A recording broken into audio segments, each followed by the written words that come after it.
చేద్దాం. పులిని చూసి నక్కవా తిట్టుకోవటం. అంతే అంతే అవును అవును సో నువ్వు సామాజిక వర్గంలాగా తీయి సినిమా. 200 సినిమాలు అటువంటివి తీయండి, 150 సినిమాలు ఆడతాయి. అవును అవును మనం అటువంటి తీయట్ల ప్రయత్నం చేయట్లా. మీరు తీసుకోండి 200 సినిమాలు నేను చెప్పాను ఇప్పుడు కింద వచ్చే సినిమాలు. ఈ 200 సినిమాలు పిచ్చి పిచ్చిగా ఉండే సగం ఒక 100 సినిమాలు చూడలేము. అవును. మామూలుగా రీజనబుల్గా కూర్చొని ఫ్రీగా టికెట్ ఇస్తే చూడే పరిస్థితి అని ఉండాలి. అవి కూడా ఉంటాయి 100 సినిమాలు. మిగతా 100 సినిమాలు 50 సినిమాలు నేను చెప్పినట్టు కేజీఎఫ్ లాగాను ఏమన్నా సార్ కేజీఎఫ్ కంటే ఎక్కువ ఉంటుంది. కేజీఎఫ్ కంటే ఎక్కువ నాకు ఎందుకురా బాబు, నేను కేజీఎఫ్ చూశాను కదా. బాహుబలి మన ముందేం నిలబడదు సార్ అంటాడు ఇంకోటి వచ్చి. నాకు వద్దురా బాహుబలిని చూస్తాం కదా. వీళ్ళంతా అనవసరం కదా. సో ఇప్పుడు నువ్వు సామాజిక వర్గం ఉన్నది హిట్ ఇస్తాం, ఇంకోటి హిట్ ఇస్తారు. అంటే సినిమా పుట్టేప్పటి నుంచి ఒక ట్రెండ్ సెక్టర్ ఫిల్మ్స్ అవుతాయి, ప్లస్ ఆ ఇన్స్పిరేషన్ తీసుకుని ఆ ట్రెండ్ ఫాలో అవుతూ ఉంటుంది. ఇప్పుడు మీరు కూడా ఇదివరకు అలజడి లాంటి సినిమా ఆ ట్రెండ్ సెక్టర్ సినిమా, తర్వాత సేవ వచ్చి కొట్టకపోయింది. కానీ మీకు అంటే ఆ నిజంగా చెప్పాలంటే అది అంత గొప్ప సినిమా అది అలజడి ఆ సినిమా అప్పుడు. అట్లా అలా కొన్ని తర్వాత ఇప్పుడు శివ ఇన్స్పిరేషన్ తోటి ఇప్పటికీ వస్తూనే ఉన్నాయి సినిమాలు ఆ ప్యాటర్న్ అంటే ట్రెండ్ సెక్టర్ సినిమాలని. సో అది ఫాలో అవుతూ ఉంటారు కదా, దాని గురించి. అదే అనవసరం అంటున్నప్పుడు మనం స్వర్ణక్క తీసాం, అప్పుడు ఉసిరామలం అయిన తర్వాత స్వర్ణక్క తీసాం. ఉసిరామలం అడ్వాంటేజ్ వల్ల నాకు స్వర్ణక్క కూడా బాగా ఆడింది, రీజనబుల్గా డబ్బులు వచ్చినాయి నాకు. బట్ ఉసిరామలం ఈ రోజుగా రికార్డు, నిజం చెప్పాలంటే లెక్కలు తీస్తే ఈ రోజుకి అది రికార్డ్ అది. ఇన్ని బాహుబలి వచ్చినా కానీ ఉసిరామలం ఇంకా రికార్డ్ అది, అంతంత డబ్బు వచ్చింది దీనికి. సో ఎప్పటికప్పుడు మనం కొత్తగా వెరైటీ తీయగలిగిన రోజున ఎప్పుడు బాహుబలి, ఇప్పుడు బాహుబలి లాంటి కథ రాలేదని కదా. బాహుబలి 30 ఏళ్ల తర్వాత నీకు విఠలాచారి గారి సినిమా వచ్చింది. సో అసలు ఎవరికి అర్థం కాలేదు అసలు ఇటువంటి సినిమాలు ఉంటాయా అని, తెలుగులో తీస్తారని కూడా తెలియదు వాళ్ళకి, వచ్చిన జనరేషన్కి. ఇరగబాదేసింది. మీ స్వర్ణక్క షూటింగ్ టైంలో నేను కూడా వచ్చా. ఇప్పుడు రోజా బాగా ఫైర్ బ్రాండ్ కింద, అంటే ఆ మార్పు అసలు రోజాలో మీరు ఎక్స్పెక్ట్ చేసిన మేము ఎక్స్పెక్ట్ చేయలేదు. ఎప్పుడు అంతలా మార్పు వచ్చి ఆవిడ మినిస్టర్గా అవటం, ఇలా అవటం, దాని గురించి రోజా గురించి మీరు ఏం చెప్తారు? ఏం లేదు, మనిషికి ఒక ఆస్పిరేషన్ ఉంటుంది. ఆ అమ్మాయికి ఎందుకు వచ్చిందో తెలియదు రాజకీయంగా. మొదట తెలుగుదేశంలోకి వెళ్ళినప్పటి నుంచి అప్పట్లో నేను వద్దని చెప్తా ఉండేవాడిని, ఎందుకు నీకు రాజకీయాలు అని చెప్తా ఉండేవాడిని. బట్ అమేజింగ్, తెలుగుదేశంలోకి వెళ్ళి తెలుగుదేశంలో ఏదో ఒక మహిళా నాయకురాలు ఏదో అయ్యింది కొంతకాలం. అక్కడి నుంచి ఈ పార్టీలోకి వచ్చింది, ఈ పార్టీలోకి వచ్చినాక ఎమ్మెల్యే, ఎంపీ, మినిస్టర్ అయిపోయింది. బాగుంది. సినిమా వాళ్ళు రాజకీయాల్లోకి వెళ్ళటం, రాజకీయ నాయకులు సినిమా వాళ్ళు విమర్శించడం, దాని గురించి. సినిమా వాళ్ళు రాజకీయాల్లోకి వెళ్ళటానికి అసలు ఎందుకు అబ్జెక్షన్ ఏంటి? మన మనుషులమే, మనం సిటిజన్స్, భారత పౌరులం మనం. సో ప్రతి పౌరుడికి మన కాన్స్టిట్యూషన్ ప్రకారం ఏ పనైనా చేసుకోవచ్చు. ఎక్కడైనా, ఏ రాష్ట్రంలో అయినా, ఎక్కడైనా, దేశంలో ఎక్కడైనా కాన్స్టిట్యూషన్ నెంబర్ ఏదో ఉంది, 1920 ఏదో ఉంటుంది. దాని ప్రకారం నేను ఏ పనైనా ఎక్కడైనా చేయొచ్చు చట్టబద్ధంగా. సో నేను రాజకీయాల్లోకి నేను వెళ్ళే అర్హత నాకు ఉంది. నాకంటే సినిమా ఇండస్ట్రీలో ఉన్న ప్రతి మనిషికి ఉంది, ఇక్కడ ఈ సిటిజన్ ఆఫ్ ఇండియా కాబట్టి. ఇకపోతే రాజకీయ నాయకులు సినిమా వాళ్ళని అనటానికి వాళ్ళకి అర్హత లేదు. సినిమా వాళ్ళు కేవలం వ్యాపారం చేసుకుంటానికే వచ్చారు ఇక్కడికి. ఇంకొకటి ఏంటంటే వీఆర్ డ్రీమ్ మర్చెంట్స్, అంటే మనల్ని కళలు అమ్ముకునేవాళ్ళం. రాజకీయ నాయకులు స్వార్థంతో వాళ్ళు త్యాగం చేస్తానికి వచ్చారు. వాళ్ళ జీవితాలు త్యాగం చేసి ప్రజల జీవితాలు కాపాడటానికి, అంటే మన కళలు వాళ్ళు సాకారం చేయాలి, మన కళలు నిలబెట్టేవాళ్ళు వాళ్ళు. సో వాళ్ళు మూసుకుని వాళ్ళ పని వాళ్ళు చేసుకుంటూ ఉండాలి. నేను డబ్బు తీసుకున్నానా తీసుకోలేదు అడుగుతానికి వాడేవాడు. మొన్న విజయసాయి రెడ్డి గారు జూలై 28వ తారీఖున రాజ్యసభలో మాట్లాడింది. తప్పది, నేను ఆ రోజు చెప్పాను కదా. ఫస్ట్ మీరే స్పందించారు దాని మీద. ఇమీడియట్ గా స్పందించాను. అవును, మీకేం అధికారం? ఇప్పుడు విజయసాయి రెడ్డి గారిని నేను ఆ రోజు అడిగాను, ఈ రోజు అడుగుతున్నా. ఇవాళ 360 మంది అంతమంది కోటీశ్వరులు ఉన్నారు పార్లమెంట్లో. వీళ్ళందరికీ ఎందుకండి ఫ్రీగా ఇస్తున్నారు? వీళ్ళందరికీ జీతాలు ఎందుకు ఇస్తున్నారండి? వీళ్ళకి విమానం ఫ్రీ, ఫుడ్ ఫ్రీ, ఇల్లు free, phone free, car free, car petrol free, PA free, driver free, వంటోడు ఫ్రీ. ఎందుకు? ఎవరి సొమ్ము ఇది? ఇది కాక ఎంపీ ల్యాడ్లని ఇస్తే వాళ్ళు ఇష్టం వచ్చినట్టు ఎవరికి పడితే ఆడికి ఇచ్చుకోవచ్చు. వీళ్ళందరూ కోటీశ్వరులు. వాళ్ళు చివరికి పార్లమెంట్లో టీ తాగుతుంటే మనం ఇక్కడ బయటకు మనం 3 రూపాయలు తాగితే వాళ్ళు రూపాయికి టీ ఇస్తారు. వాళ్ళు అంత అడుక్కుంటున్నారా? వాళ్ళ అది తగ్గించమని అడిగారు వీళ్ళు. ఏమండి మేమంతా కోటీశ్వర్లం ఇప్పుడు ఆయన ఏమన్నాడు, మన ప్రజల సొమ్ముతో సినిమాలు తీసేసుకుంటున్నారు వీళ్ళు, సినిమా వాళ్ళు 100 కోట్లు తీసుకుంటున్నారు కాబట్టి వాళ్ళు కన్సిడర్ చేసి వాళ్ళు తగ్గించాలి రెమ్యునరేషన్. నేను అడుగుతున్నా ఇప్పుడు, మా సొమ్ముతో మీరు అందరూ దీంట్లో సంపాదించుకుంటారు, తింటున్నారు, ప్రతి రూపాయి ఫ్రీగా తీసుకుంటున్నారు. ఈ ఫ్రీలు తీసేయండి, జీతం తీసుకోండి, జీతాన్ని వద్దంట్లో అప్పుడు ఇంకా ఎక్కువ తీసుకుంటారు లంచాలు గించాలి ఇవన్నీ. అప్పుడు లంచాలు ఎట్టగా తీసుకుంటున్నారు, లంచాలు మానుతున్నారా ఏంటి వీళ్ళు? ఓకే, నేను లంచాల గురించి మాట్లాడతలా, లంచం ఎందుకు అది, ఎందుకంటే లంచం అది వెనక నుంచి వస్తుంది కాబట్టి దాని గురించి మాట్లాడతలా. తీసుకునే వాళ్ళు తీసుకున్నారు, లేని వాళ్ళు లేరు. నేను అనేది ఏంటంటే ఈ ముందు నుంచి వచ్చేవి ఉన్నాయి, ఇప్పుడు వీళ్ళు త్యాగం చేయాలి కదా. ఇప్పుడు నన్ను త్యాగం చేయమంటున్నావు నువ్వు. నేను బిజినెస్ చేసుకునేవాడిని, నేనేమి దీనికి రావట్లా. నాకు వచ్చే ప్రతి రూపాయి నేను సంపాదిస్తే టికెట్ కొంటే టికెట్ మీద వచ్చే రూపాయిలో 10 పైసలే ప్రొడ్యూసర్కి వస్తుంది. అంటే ప్రొడ్యూసర్ పిచ్చోడా, ఓ హీరోకి 100 కోట్లు 200 కోట్లు ఇస్తానికి అతను ఎన్ని 10 పైసలు వసూలు చేసుకుంటే అతను డబ్బు వస్తుంది? అంత కష్టమైన వ్యాపారం చేస్తూ ఇతనికి 100 కోట్లు ఇస్తున్నాడంటే అది ఎంత ఆలోచించిస్తాడు? అంత పిచ్చోడే ఇవ్వడు కదా.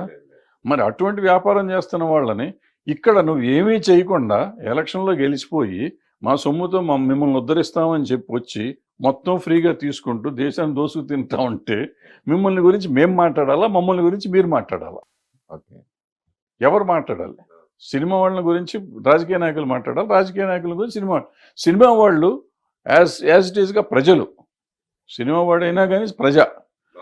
నేను రాజకీయ నాయకుడిని తిట్టే హక్కు నాకు ఉంది, కానీ నేను వ్యాపారం చేసుకునేవాడిని తిట్టే హక్కు, నేను తప్పు చేశానుకో, నేను ఇన్కమ్ ట్యాక్స్ ఎగ్గొట్టాను, లేకపోతే దొంగ రవాణా చేశాను, లేకపోతే ఏదో ప్రాసిక్యూషన్ చేశాను, నా మీద కేసు పెట్టినావు. చట్ట వ్యతిరేక చర్య నేను చేస్తే మాట్లాడే హక్కు నీకుంది. నా జీతాన్ని గురించి మాట్లాడే హక్కు నీకే ఉంది. నీకేమన్నా ఉంటే గట్టిగా మాట్లాడాలంటే, అయ్యో అండి సినిమాల ఇండస్ట్రీలో కార్మికులకు తక్కువ ఇస్తున్నారండి అని చెప్పు. నిజం అయ్యి ఉంటే అది నిజం అబద్ధం మేము చెప్తాం.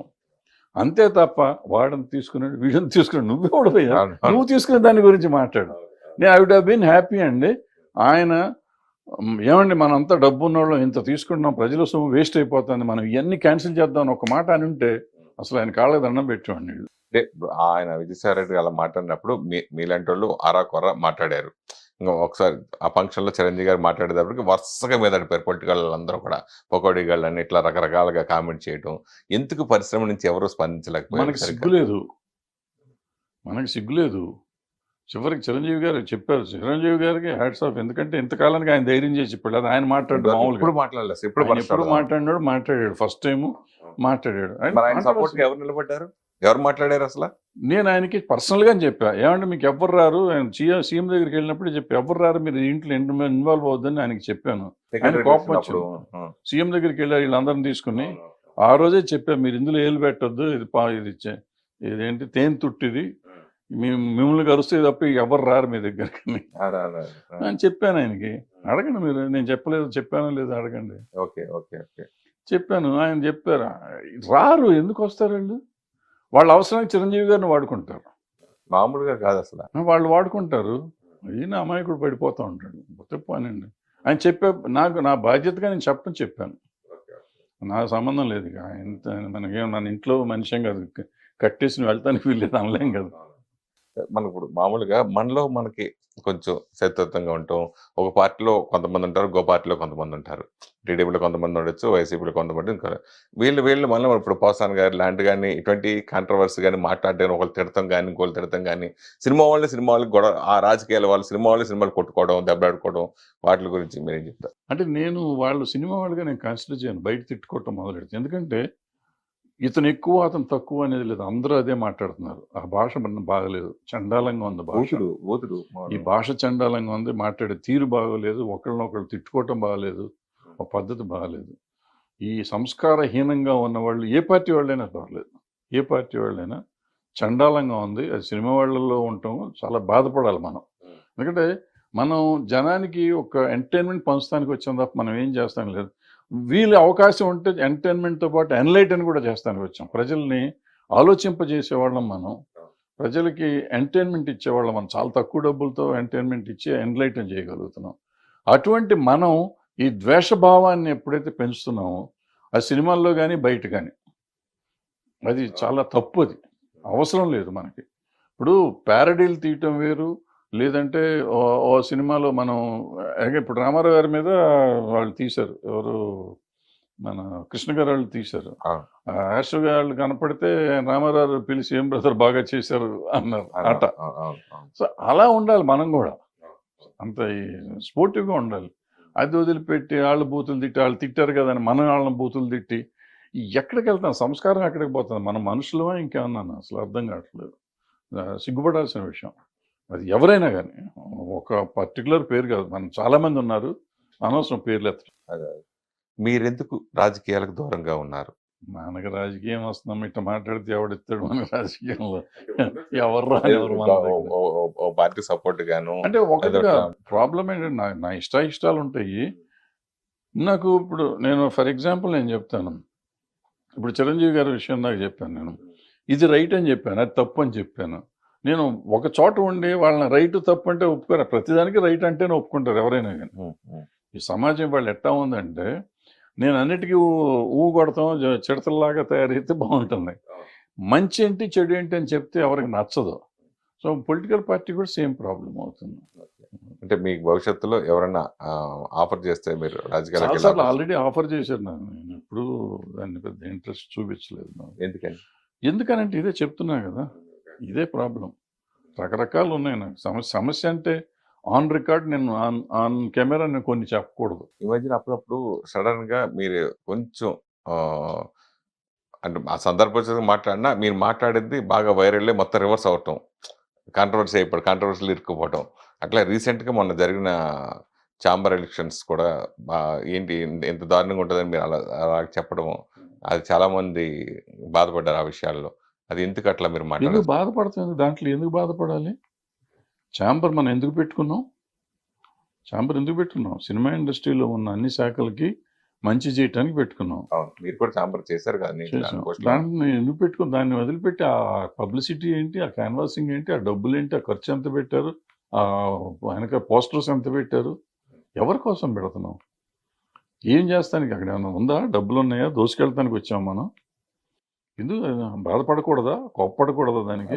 కొంతమంది అదే బాధిస్తుందని. వాళ్ళు బాధపడ్డారంటే వాళ్ళకి ఏముందో మరి, వాళ్ళు వేరే ఆలోచన ఉండకపోతే నేను చెప్తున్నానమ్మా, ఒకవేళ ఎవరన్నా అట్లా నన్ను గురించి అనుకుని ఉండుంటే, అన్నట్టు నా నోటీస్కి అయితే రాలేదు, ఒకవేళ నిజంగా అనుకుని ఉంటే వాళ్ళకి వేరే చింతన ఉండి ఉంటుంది, అక్కడ ఏదో డబ్బులు దొబ్బుతానికి వెళ్ళి ఉంటారు, వాళ్ళ ఆలోచన ఉండి ఉంటుంది. అవకాశం లేదు కదా అసలు.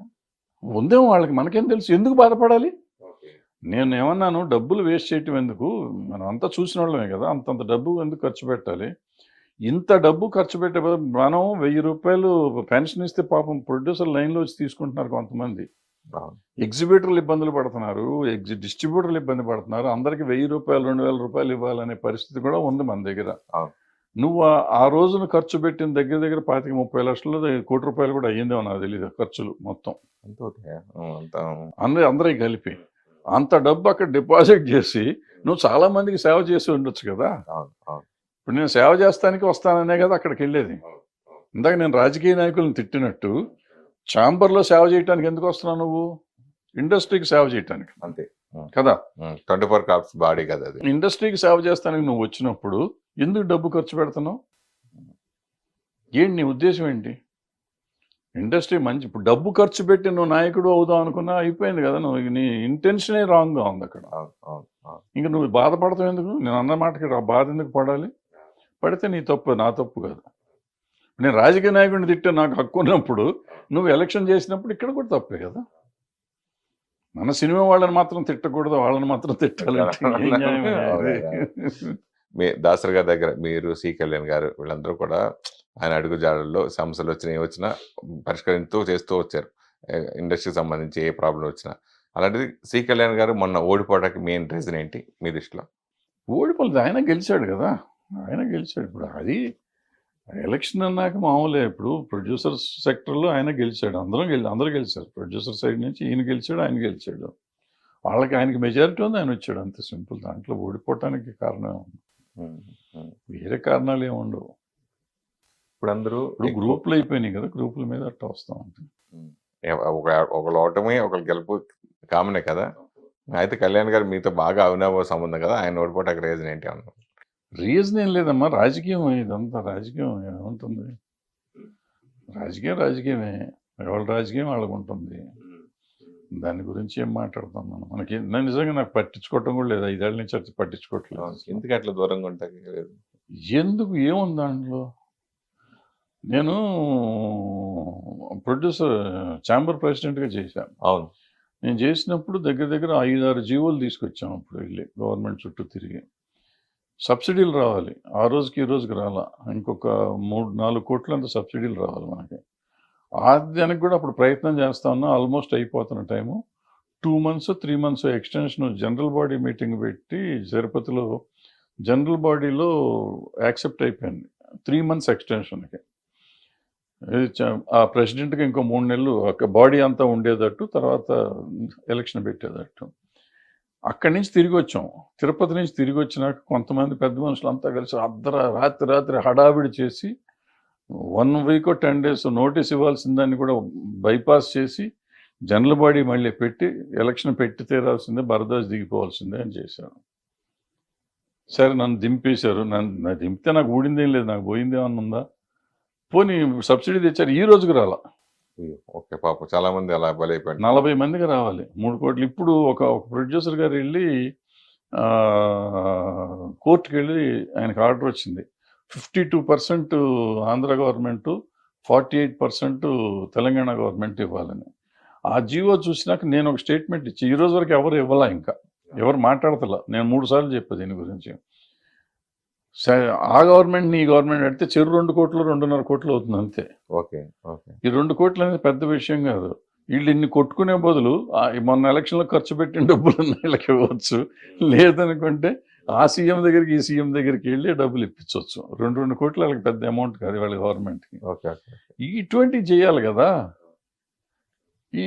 ఏమీ చేయకుండా ఎదవ రాజకీయం చేసి వాడు ఉండకూడదు వీడు ఉండకూడదు, వీడిని నాశనం చేద్దాం వాడిని నాశనం చేద్దాం అనుకునే వాళ్ళు ఉన్న సమాజంలో మనం ఎందుకు దూరాలు ఏలెందుకు పెట్టాలి?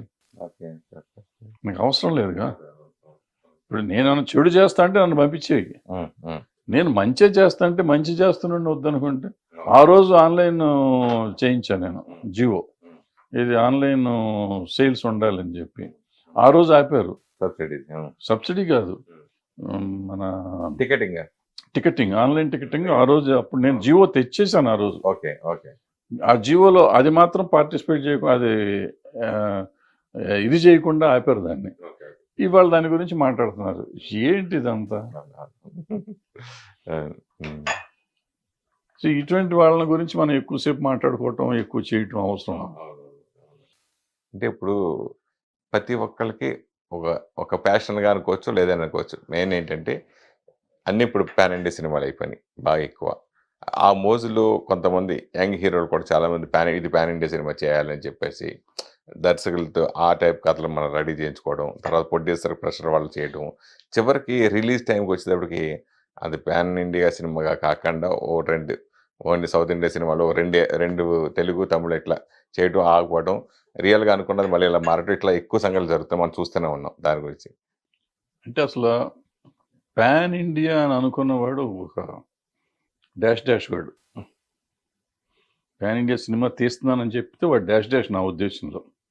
ఎందుకంటే నేను పుట్టక ముందు నుంచి సినిమాలన్నీ అన్ని భాషలో తీశారు. నా చిన్నప్పుడు భానుమతి గారు 3 భాషలో డైరెక్ట్ చేశారు ఒకేసారి, చండీరాణి అనుకుంటా.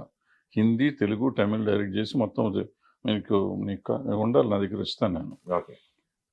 భారతదేశం అంతా, అఖండ భారతదేశంలో రిలీజ్ అవుతున్నాం చిత్రం అని చెప్పి ఆ రోజు 52, 54 ఎప్పుడో ప్రాంతంలో. అంటే అది పాన్ ఇండియానే అర్థం.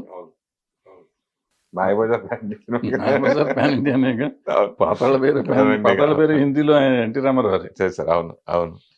ఎన్ని సినిమాలు, తమిళ్లో సినిమాలు ఎన్ని ఉన్నాయి, తెలుగులో సినిమాలు ఎన్ని ఉన్నాయి, రోజా ఏంటి, బొంబాయి ఏంటి, ప్రేమికుడు ఏంటి, ఇవన్నీ సినిమాలు వచ్చేసినాయి కదా, సూపర్ డూపర్గా చేసినాయి. అయితే అప్పుడు లేని పాన్ ఇండియా ఇవాళ కొత్తగా ఎందుకు వచ్చి, ఊరికే మాట మారింది కాబట్టి మారుస్తున్నాం మనం అంతే. ఒకటి. రెండో పాయింట్, ఇప్పుడు నేను చెప్పిన సినిమాలన్నీ ప్లస్ ఇప్పుడు ఆడిన సినిమాలు, పాన్ ఇండియా అనేది ఎప్పుడు వచ్చింది? బాహుబలి తర్వాత KGF, RRR కదా. ఈ 3 సినిమాలు అంతకు ముందు సినిమాలు. కానీ ఇది ఏదైనా పాన్ ఇండియా కోసం తీసిన సినిమాలు ఎట్లాగో నాకు చెప్పండి, వాళ్ళు తెలుగు కథలే తీశారు. వాళ్ళు ఈ 3 సినిమాలు తెలుగు కథలే తీశారు. 1000 కోట్లు వచ్చినాయి. దంగల్ అని ఒక సినిమా వచ్చింది, వాళ్ళు వాళ్ళ ఊరు కథ తీశారు. ఊరు కథ, విలేజ్లో కథ తీశారు వాళ్ళు. అది వీటితో పాటు చేసింది. అది కానీ ఈ 3 సినిమాలు కానీ, కాంతారా వాళ్ళ ఊరు కథ తీశారు, అది 300 కోట్లు చేశారు. ఏమంటే కేజీఎఫ్ వాళ్ళ ఊరు కథ తీశారు, అది 2 కేజీఎఫ్లు ఇరగబాదేసినాయి. బాహుబలి నా చిన్నప్పుడు విట్లాచార్య గారి సినిమా అనేది, అది 1000 కోట్లు చేసింది. 2 సినిమాలు 2,000 కోట్లు చేసింది, 2 సినిమాలు చేసినాయి. సో వాళ్ళు ఎవరు చేయలే. ఇప్పుడు వచ్చిన మీరు షోకాళ్ళ తర్వాత పాన్ ఇండియాకి అనుకుందాం కొంచెంసేపు. మొన్న పిల్లడు నిఖిల్ సినిమా ఒకటి వచ్చింది, స్పై కాదు, దానికి ముందు కార్తికేయ 2 అతను తెలుగు సినిమా తీసుకున్నాడు, అది హిందీలో డబ్ చేసి రిలీజ్ చేస్తే అది హిందీలో కూడా హిట్ అయింది, పెద్ద హిట్ అయింది. నేను చెప్పొచ్చేది ఏంటంటే, నీ భాషని నమ్ముకుని నీ కథ నువ్వు సినిమా తీయి. మన సినిమా అనేది అందరికీ నచ్చేదే. మనం రీమేక్లు ఎందుకు చేస్తున్నాం? చాలా సినిమాలు మనకు అన్ని భాషలో రీమేక్ అయిన సినిమాలు ఉన్నాయి, మన తెలుగు సినిమాలు అంటే పాన్ ఇండియాలేగా. కథ కావాలి, కథ పాన్ ఇండియా ఉండాలి, కథలో ఆర్టిస్టులు కాదు. ఇక్కడ ఏంటంటే హంగులతో పాన్ ఇండియా అంటున్నారు. నువ్వు కథ సినిమా తీస్తే ఆ కథ ఆటోమేటిక్గా పాన్ ఇండియా అవుతుంది. ఇప్పుడు పుష్ప 2 కూడా వస్తుంది. పుష్ప ఉంది, మన ఇందాక చెప్పిన దాంట్లో పుష్ప ఉంది. 2 లేదు, పుష్ప వాడు ఇక్కడ కథేగా తీసుకున్నాడు ఆయన. దాంట్లో ఏముంది?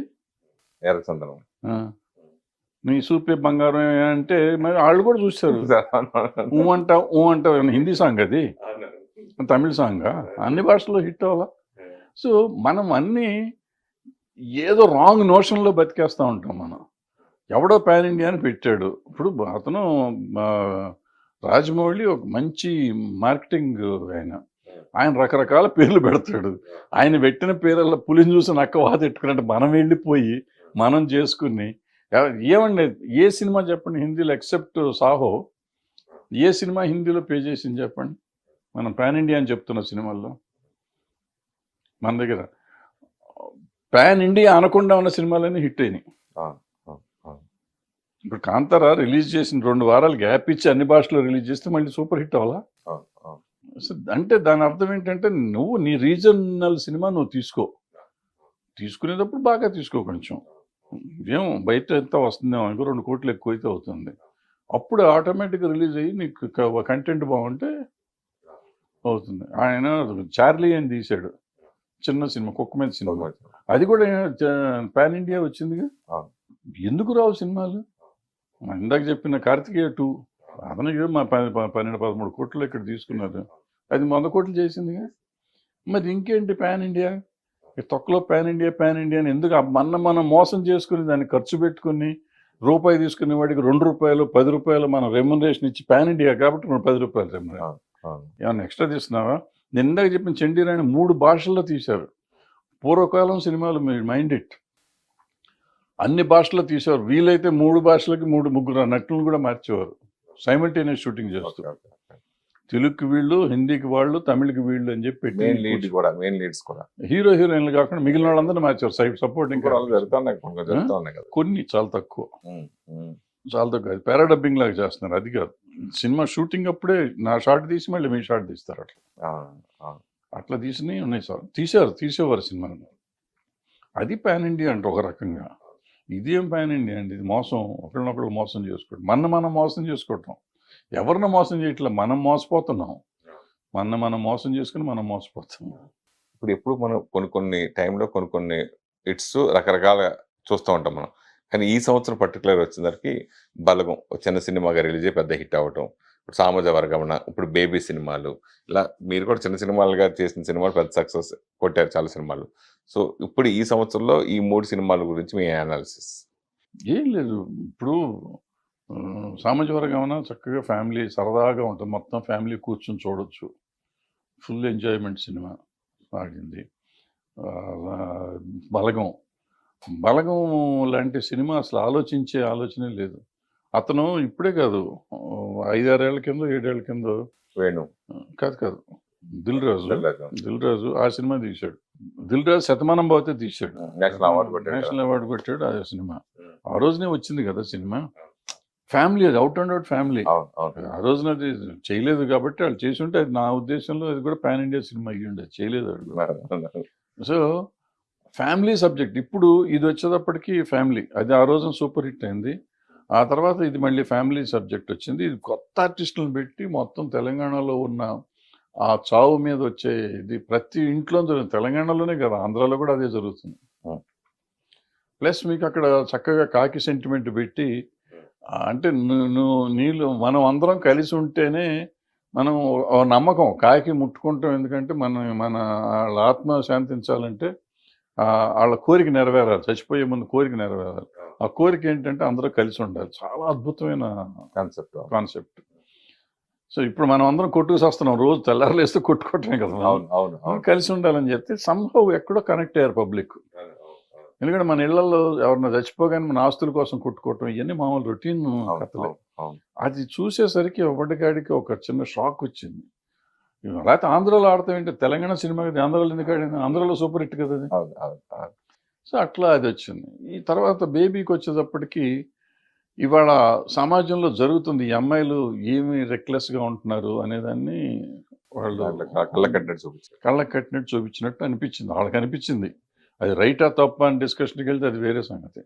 వాళ్ళకి అనిపించింది, వాళ్ళు చూసారు, విపరీతంగా ఎగబడి చూసారు. ఫ్యామిలీతో వెళ్ళి చూసే సినిమా అనిపిస్తుంది అసలు అదే మామూలు. చూస్తున్నాక ఇంక మనం ఎవరు అండి కామెంట్ చేయటానికి.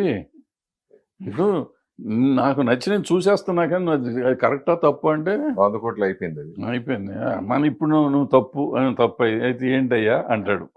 మనం తప్పు అన్నాం అనుకో, అయితే ఏంటి, జనం చూస్తున్నారు కదా. రామారావు గారు ఏమన్నాడు, జనం మెచ్చిన సినిమా అన్నాడు. మనం ఇప్పుడు నేను అద్భుతమైన సినిమా తీశాను చూడలా, ఇంకేముంది. గుడ్ సినిమా ఉండటం కాదు, గుడ్ సినిమా కాదు, జనం చూసే సినిమా. అప్పట్లో పైరసీ వస్తుంది, సినిమా ఇండస్ట్రీ అయిపోయింది, లేదంటే వీడియోలు ఇలా కాపీ పడుతున్నాయి, ఇట్లా ఇప్పుడేమో ఓటీటీ వచ్చేస్తుంది, సినిమా క్లోజు, ఇలా అనుకునే టైంలో ఇలా సినిమాలు సక్సెస్ అవ్వడం అనేది ఎన్నొచ్చిన సినిమా ఎప్పుడు బతికే ఉంటుందంటారా? 100% బతికే ఉంటుంది. ఇప్పుడు నేను ఫర్ ఎగ్జాంపుల్ కార్తికేయ 2 చెప్తాను. కార్తికేయ 2 నేను ఇట్లా టీవీలో చూసి నేను ప్రొడ్యూసర్కి ఫోన్ చేశాను, నాకు ఎట్టగిన సినిమా చూపించున్నారు, థియేటర్ల కోసం ట్రై చేశాను. ఇప్పుడు ఈ బలగం ఇవన్నీ వచ్చినాక ఏంటంటే సినిమా ఓటీటీలో రిలీజ్ అయినాక కూడా థియేటర్లో రన్ అవుతుంది. అప్పుడు అది రన్ అవ్వాల, రిలీజ్ అయిన రోజే చూశాను, నెక్స్ట్ తీసారంట. అది ట్రై చేస్తే ప్రొడ్యూసర్ ఫోన్ చేసి, బాబు నాకు సినిమా థియేటర్లో చూడాలని ఉంది. ఆ theatre experience is an experience, అది ఎప్పుడు పోదు. పోతే ఓ 10% 20% తేడా రావచ్చు. ఇప్పుడు ఆ 10% 20% కూడా నా లెక్కలో తేడా రానే రాదు. వీళ్ళు ఎవరో సినిమా చూసే బ్యాచ్ కాదు. మనం టీవీల్లోనే ఫేస్బుక్లో తిట్టేవాళ్ళు, ఇంటర్నెట్లో దాంట్లో పెడతాంటారు, అది ఇన్స్టాగ్రామ్ దేంట్లో పెట్టేవాళ్ళు, వీళ్ళు ఎవరో సినిమా చూసేవాళ్ళు కాదు. ప్లస్ హేట్రెడ్ గ్యాంగ్ వీళ్ళంతా. నాకు ఓ పలానా హీరో మీద దొబ్బుదేలు ఉంటే నేను పెట్టేస్తా, చెత్త సినిమా, చండాలపు సినిమా, ఇట్లా రాడ్ వేసాడు, తొక్కేసాడు, నా కొడుకులకి ఈడు సొమ్మ, ఈడు ఎప్పుడండి రాడు దింపాడు, తోలు దింపాడు. ఇప్పుడు జనం లేకపోతే రిజెక్ట్ చేస్తున్నారు, నెక్స్ట్ డే రిజెక్ట్ చేస్తున్నారు సినిమా. ఆ రాడ్ దింపాడా బోర్డు దింపాడు నువ్వు ఎందుకు చెప్పాలా. సో ఒకళ్ళొక హీరోలు ఒకళ్ళు పడకుండా ఒకటి ఇష్టం, హీరోలు బంగారం లాగా ఉంటారు, హీరోలు బాగానే ఉంటారు. అంటే నేను ఫ్యాన్స్ అభిమానులు ఒక హీరో అంటే ఒక అభిమాని పడకుండా కొంచెం అట్లా చేయడం వల్ల ఈ మధ్యన వచ్చిన సోషల్ మీడియాలో అసలు సినిమా రిలీజ్ మార్నింగ్ షోకే ఇదివరకు మనకి రివ్యూలు రాసినప్పుడు రివ్యూలు మనం తిట్టేవాళ్ళు, కొంతమంది ఇండస్ట్రీ తరపు నుంచి నేను మాట్లాడేది, ఏంటి ఇట్లా రాసేస్తారు సినిమా అవ్వకుండా 2 రోజుల తర్వాత 3 రాయాలని ఇట్లా అనుకునేవాళ్ళు. కానీ ఇప్పుడు అసలు ఎవరి కాళ్ళు రివ్యూ చెప్పేస్తున్నారు, చూసిన తర్వాత అరచేతుల్లో చెప్పాడు, సోషల్ మీడియా బాగా పెరిగిపోవడం, ఆ సినిమా అంత ట్రోలింగ్ చేసేయడం, దాని ఎవరు పట్టించుకోరు నా ఉద్దేశం. అది ట్రోల్ చేసినా ఏం చేసిన సినిమా బాగుంటే ఎవడేం చేయడు, ఎవడేం చేస్తాడు. ఫర్ ఎగ్జాంపుల్ ఇందాక బేబీ సంగతి మీరు ఎత్తారు, బేబీ మీ గురించి బూత్ సినిమా అన్నోళ్ళు ఉన్నారు, పనికిరాని సినిమా అన్నోళ్ళు ఉన్నారు. మరి దాన్ని ఆగింది, అది ఆగుతుందా? ఆగదు, ఏ సినిమా ఆగదు. బాహుబలి ఏముంది, ఏమో విట్లాచారి సినిమా అన్నారు, మరి ఆగిందా? 2.5 3 కూడా ఇచ్చినవి ఉన్నాయి దానికి. త్రిబుల్ ఆర్ ఏముంది సినిమా అన్నారు, మరి ఆగిందా? 1000 కోట్లు చేసింది. ఇవన్నీ మనం అనవసరంగా భ్రమపడతాం అనమాట. మనకిష్టం లేకపోతే దాన్ని 100 అంటాం. నాకు నచ్చి ఉండకపోవచ్చు త్రిబుల్ ఆర్, తప్పలేదు, నా ఇష్టం, నేను టికెట్ పెట్టుకున్నాను, నాకు నచ్చకపోవచ్చు. బట్ దాని గురించి రాడు తోటకూర నువ్వు టెక్నికల్గా చెప్పు, నాకు ఈ సినిమా ఇలా ఎందుకు బాగోలేదని నువ్వు చెప్పు, తప్పులేదు. అది నీ ఇష్టం, నీ అభిప్రాయం, డబ్బులు పెట్టి కొన్నావు కాబట్టి. అది కూడా అవసరం ఏంటి, నీకేం పని లేదా? శుభ్రంగా అమ్మ నాన్న చదివించారు, ఉద్యోగం చేసుకుంటున్నావు, చదువుకుంటున్నావు, ఉండగా దీంట్లో పెట్టి ఇది రాడురా, ఇది బోర్డురా, నీకెందుకు ఇది అవసరమే ఉంది? If it is a profession, నేను క్రిటిక్ని, నాకు ఇదే పని అన్న తప్పులేదు. క్రిటికల్గా చెప్పండి, తప్పులేదు. ఇప్పుడు సినిమాటోగ్రఫీ అమెండ్మెంట్ దాని గురించి ఎక్కువ 1954 యాక్ట్ కొంతమంది యాక్సెప్ట్ చేస్తారు, కొంతమంది ఇట్లా అన్నారు. మన దిల్ రాజు గారు కూడా అది మంచిదే అని జీవం మంచిదని మోదీ గారు కూడా అభినందించి చెప్పడం ఇది.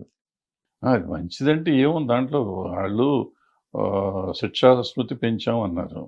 మనకు ఆల్రెడీ 3 ఏళ్ళు మనకి ఎక్కువ కోర్టు ఒకటి పెట్టించాం. అప్పట్లో శ్యాంప్రసాద్ రెడ్డి గారు వీళ్ళంతా కష్టపడి పాపం కోర్టు కూడా పెట్టారు దానికి.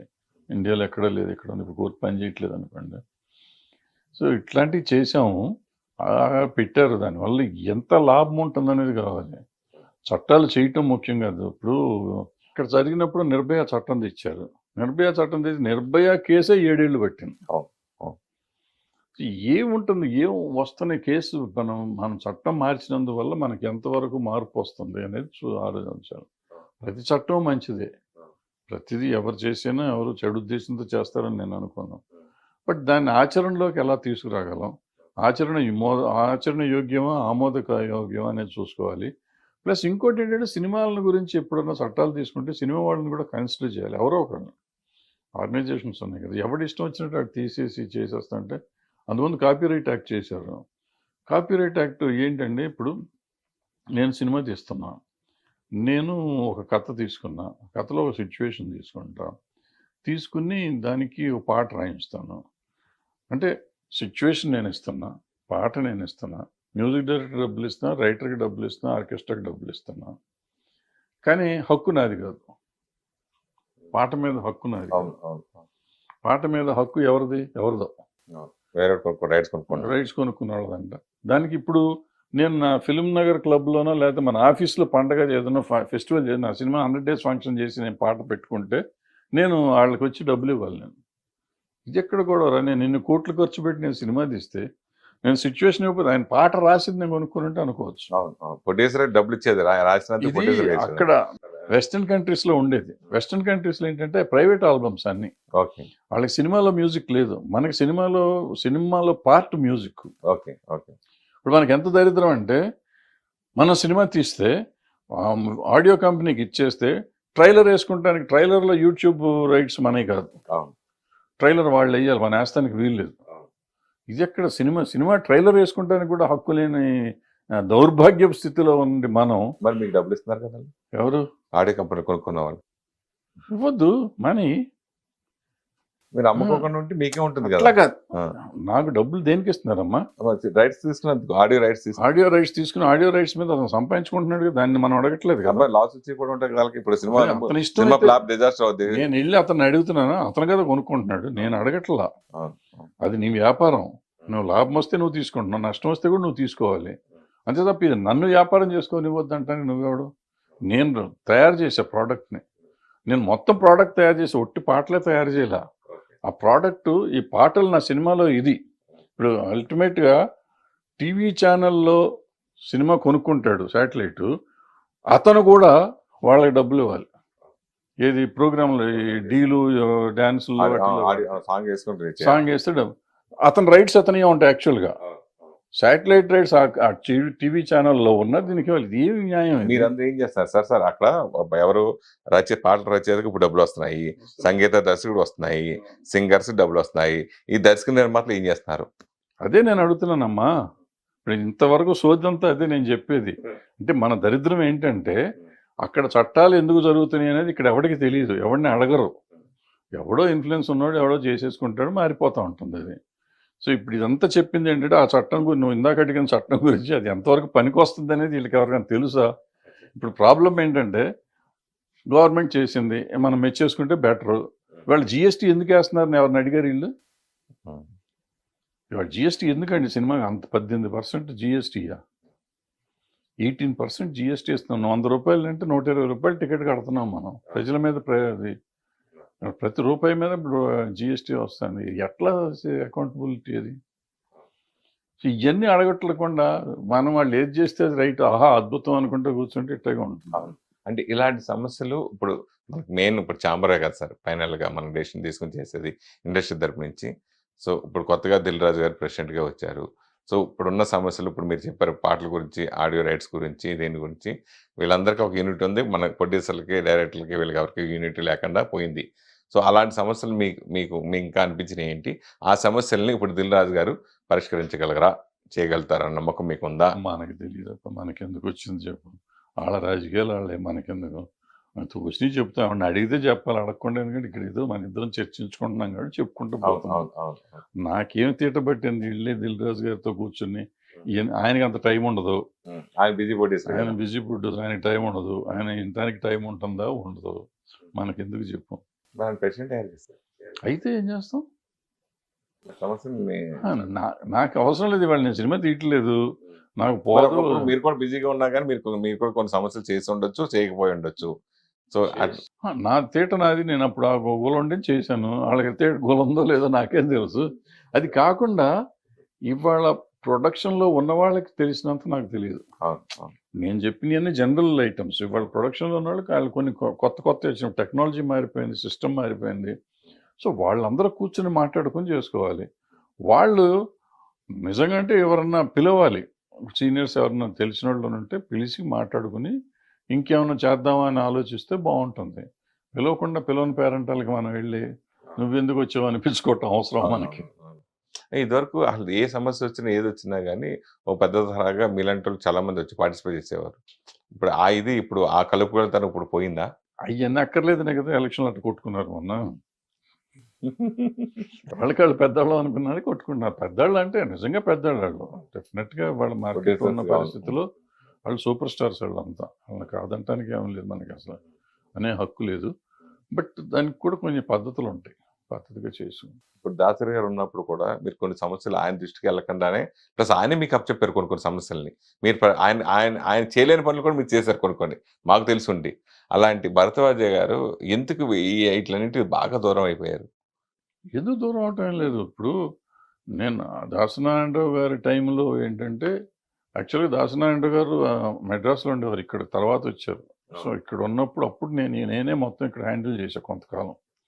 తర్వాత ఆయన వచ్చినాక ఆయన హ్యాండిల్ చేస్తా ఉంటే ఆయన చేసి ఆయన చెప్పేవి కొన్ని, చెప్పకుండా కొన్ని ఆయన దగ్గరికి వచ్చినాయి అని నా దగ్గరికి తోసేవారు. నువ్వు చేసుకే చూడబోయే భరద్వాజ్ అనేవారు. సో అట్లా చేసేవాళ్ళం, పని ఉంది కదా అంటే. నేను అడిగా ఒకరోజు గురువుగారిని, గురుగారు అసలు మనకెందుకు, మనకి అర్థం అవ్వట్లేదు కానీ మనం ఇక్కడ మాట్లాడుతా అంటే మన ముందు డోర్ వచ్చినప్పుడు కాళ్ళు మొక్కుతున్నారు మీకు, పర్టికులర్గా ఆయన కూర్చోబెట్టి అడిగా. రాగానే కాళ్ళకి దండం పెడుతున్నారండి. సార్ మీరు తప్ప దేవుళ్ళు లేరు గురువు గారు అంటున్నారు. తలుపు దగ్గర మనకు వినపడతా ఉండగానే మన బూతులు తిట్టుకుంటూ వెళ్తున్నారు ముండా కొడుకులాళ్ళు. ఈ నా కొడుకులకి మనం ఎందుకు చేయాలి సార్ అని అడిగాను. ఆయన ఒకటి చెప్పాడు నాకు, మనం అనేవాళ్ళం మనం చేస్తామా చేయమా, అవుతుందా అవుదా కాదు, మనలాంటి వాడు ఒకడు ఉన్నాడు అనేసరికి వాళ్ళకి సమాజంలో కొంతమందికి భయం ఉండి కొంతన్నా తగ్గుతుంది. మొత్తం 100% మనం సాల్వ్ చేయలేం, కరెక్ట్. 100% ఎప్పుడు సాల్వ్ చేయలేం. బట్ 70-80% కట్ అయితే అవుతుంది. సో ఆ భయాన్ని మెయింటైన్ చేద్దాం. అవసరం ఉన్న పాపం అవకాశం ఉండి ఎవరికైనా జరిగింది అనుకో, మనం చెప్పినవన్నీ ధర్మం అని కాదు, కొన్ని జరిగినాయి అనుకో సంతోషించాలి మనం, పక్కనోడికి హెల్ప్ చేసామని. మనకు అవకాశం ఉండి మనం చేయకపోవటం మనం ద్రోహం చేసుకోవటం అని చెప్పి ఆయన చెప్పాడు. నాకు అది మంచిది అనిపించింది. అందుకని ఆయన కాలం చేశాను. ఆయన వెళ్ళిపోయినాక అసలు నాకే మనసు లేదు, మానేసి. ఎవరు ఇప్పుడు మన వరకు చిరంజీవి గారిని మీరు ఉండమని మీలాంటి కొంతమంది ఉండమని చెప్పినా కానీ అలా జరగట్లేదు. What next? అక్కర్లే, ఎవరు ఉండక్కర్లే. ఇప్పుడు దాసనారాయణరావు గారు ఏమన్నా మనం సెలెక్ట్ చేసుకుంటే అయ్యాడా, ఎలక్ట్ చేసుకుంటే అయ్యాడా, అది కుదిరే పని కాదు, ఎవరు అవ్వలేరు. చిరంజీవి గారిని మనం అడిగామంటే చిరంజీవి గారిని నేను ఎందుకు అడిగానంటే దానికి కారణం ఉంది. ఎందుకంటే దాసనారాయణరావు గారిని నేను దగ్గరగా చూశాను ఈ పర్టికులర్ విషయాలు, మిగిలిన విషయాలు కాదు. దానికి ఒకటి స్తోమత ఉండాలి, 2 కంట్రోల్ ఉండాలి. కంట్రోల్ అంటే మనం అప్రోచ్ అవ్వగలిగే తాహత ఉండాలి. ఆ దాసనారాయణరావు గారు సినిమాలు తీసినా తీయపోయినా మొత్తం ఇండస్ట్రీలో ఉన్న ప్రతి వాడితోనూ ఫోన్ సెక్రటరీ చేసి ఫోన్ చేయమంటే అవతల ఫోన్ ఎత్తారు.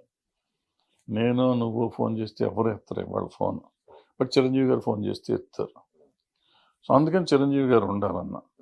ప్లస్ నలుగురిని పిలిస్తే కూర్చోబెడితే అక్కడ ఇంటికి వస్తే పిలిపిస్తానికి ఆయన ఇంటికి వస్తే కూర్చుంటానికి టీ ఇస్తానికి మా ఇంటికి వస్తానికి ఎవరు రాలేరు. అవును. సో ఇవన్నీ మన వరకు మనం తాహత లేదు, స్తోమత లేదు, తాహత లేదు. ఒకటి 2 పాయింట్లు. ప్లస్ ఏంటంటే ఈ మూడోది ఒకటి ఉంది, నాకు అవగాహన ఉంది వీటన్నిటి మీద, ఇండస్ట్రీ మీద. సో బట్ చిరంజీవి గారు లాంటి వాళ్ళు చూసుకుని ఎవరినో నన్ను కళ్యాణ్ మన సిసిసి అప్పుడు మమ్మల్ని అందరినీ పిలిచేట్టు చేశారు. అట్లా కోపప్ చేసుకుని చేయగలిగితే బాగానే ఉంటుంది అనే ఉద్దేశం నాది. నన్ను పిలవాలనే ఉద్దేశం కాదు, ఎవరో ఒకళ్ళని ఆయనకి తెలిసిన వాళ్ళు ఉంటారు కదా, వాళ్ళని పిలుచుకొని చేసుకుంటే బాగుంటుంది, ఈజీ కంట్రోల్. ఆ తర్వాత చిరంజీవి గారు ఉన్నప్పుడే కొన్ని జరిగినాయి కూడా. చిరంజీవి గారు కోఆర్డినేట్ చేశారు కాబట్టే కొన్ని జరిగినాయి, జరగకూడని కూడా జరిగినాయి. ఓకే. సో అలాంటి వాళ్ళు ఉండాలి. దానికి ఏంటంటే అవసరమైనప్పుడు మనం కలుపుకునేటట్టు ఉండాలి. ఇప్పుడు నేను అనుకుంటే చిరంజీవి గారికి కూడా చేయి దాటిపోయిందేమో అనుకుంటున్నాను. ఇప్పుడు అంత డిఫరెంట్గా తయారైపోయింది సమాజం, ఇండస్ట్రీ. ఎవరి కాళ్ళే కొంచెం సెల్ఫ్ మేడ్ ఎక్కువైపోయింది, సెల్ఫ్ మేడ్ అయిపోయారు, వైషమ్యాలు పెరిగిపోయినాయి ఒకరికొకరు. అది I don't think it works out. ఇప్పుడు సినిమా పరిశ్రమకి రిలేటెడ్గా ఉండే గవర్నమెంట్ పోస్టులు, దాంట్లో అసలు సినిమాకి సంబంధం లేని ఉంటాం. ఇప్పుడు ఎఫ్డీసీ చైర్మన్ ఆంధ్రలో అంటే ఓకే, పోసాని గారికి ఇచ్చారు, ఒక సినిమా వాడు ఓకే. ఇప్పుడు మన తెలంగాణ విషయానికి వచ్చిన తర్వాత అనిల్ అనే ఆయన రావటం, అంటే మీలాంటి సీనియర్స్ బోర్డు మంది చాలా మంది ఉండగా, సో ఆ పోస్టులు కూడా మీరు ఎందుకు అడగకుండా ఇండస్ట్రీకి సంబంధం లేని మనుషులు ఉంటాం, ఏం జరుగుతుంది ఏం అర్థం కాని విషయం, అంటే ఆయనకి ఇవ్వకూడదని కాదు అని కాదు, అంటే సినిమా రిలేటెడ్ ఉన్న వాళ్ళకి అయితే కొంచెం అవగాహన ఉంటుంది, ఇక్కడ సమస్యలు తెలుస్తూ ఉంటాయి, కొంచెం సార్ట్అవుట్ చేసుకోవచ్చు కదా అంటుంది. అది మనం అపోహ. సినిమా ఇండస్ట్రీ వాడే ఎందుకు ఉండాలి అనుకుంటే, ఇప్పుడు సెన్సార్ బోర్డు ఉంటుంది, సెన్సార్ బోర్డు సినిమా వాడికి ఇవ్వాలని అనుకుంటాం లేదు. ఒకప్పుడు సినిమా వాళ్ళకి ఇచ్చేవారు, ఇప్పుడు సెన్సార్ బోర్డు చైర్మన్ ఎవడో ఉంటాడు. ఎందుకు అలా చేజారుకుంది? చేజారటం కాదు, చేజారటం కాదు, మనం ఉంటేనే చేస్తామని. ఇప్పుడు మనం వెళ్తే మనం బయాస్డ్గా చేయొచ్చు. సో వాళ్ళు వస్తే ఇంకా బెటర్ అవగాహన ఉంటుంది కదండి మనకి పరిస్థితుల గురించి. ఉండాలి అంటే అవగాహన అనేది. ఇప్పుడు ఇందాక నేను క్రిటిక్స్ గురించి మాట్లాడాను చూడు, critic need not be a good director or good producer or good actor. Critic can be a critic. అట్లాగే ఈ పోస్ట్ చేసేవాడు వాడికి ఎంతో కొంత అవగాహన తెలుసుకోగలిగితే చాలు. వాళ్ళ నెట్ వచ్చేసినాక చాలా ప్రతి వాడికి అన్నీ తెలుస్తాయి. తెలుసుకుని దాని మీద టైం స్పెండ్ చేసేవాడు కావాలి. ఇప్పుడు నన్నో నిన్నో పెట్టాలి అనేది ఒక ఆలోచన, అది వేరే. మన కాకుండా ఎవరినో పెట్టాను, అతను టైం స్పెండ్ చేయగలిగితే చాలు, అతను మంచివాడైతే చాలు. అతను బయాస్డ్గా ఉండకుండా టైం స్పెండ్ చేసి నలుగురు మాటలు వినేసి మంచి చేసేవాడు చాలు, ఎవడైనా పర్లేదు. సినిమా ఇండస్ట్రీకే ఉండాలి అని రూల్ ఎందుకు? ఎందుకంటే పొలిటికల్ పార్టీస్ వాళ్ళకు ఉండే 190 ప్రాబ్లమ్స్ వాళ్ళకు ఉంటాయి. వాళ్ళ ప్రాబ్లమ్స్లో మనం వెళ్ళి మాకివ్వండి అని అడుక్కోవాల్సిన అంత అవసరం మనకి ఇండస్ట్రీకి లేదు. సో వాళ్ళు పెట్టేవాళ్ళు టైం చేసేవాళ్ళు. అనిల్ ఉన్నాడు, డెఫినెట్గా అతను పాపం స్పేర్ చేస్తాడు. అక్కడ ఏమీ లేదు అతనికి, పేరుకి అతను చేయడమే కానీ చేస్తానికి అక్కడ ఏమీ లేదు. ఉంటే మాత్రం డెఫినెట్గా ఈజ్ ఎ నైస్ చాయిస్. నేను అతన్ని అడిగా, నువ్వేంది ఆయన అమెరికా నుంచి వచ్చి ఇక్కడ ఏం ఉద్యోగం, నీకు ఏం పనికి వస్తావంటే అతను ఎక్స్ప్లెయిన్ చేశాడు, నేను ఇటు ఉంటాను. ఉంటున్నాడు, 24 hours ఉంటున్నాడు అతను, అవైలబుల్. ఏం చేస్తాడు, ఉండటం ఎందుకు, లాభం ఉంది. నువ్వు 11ంటికి వెళ్ళి అతను ఉంటాడు ఆఫీస్లో.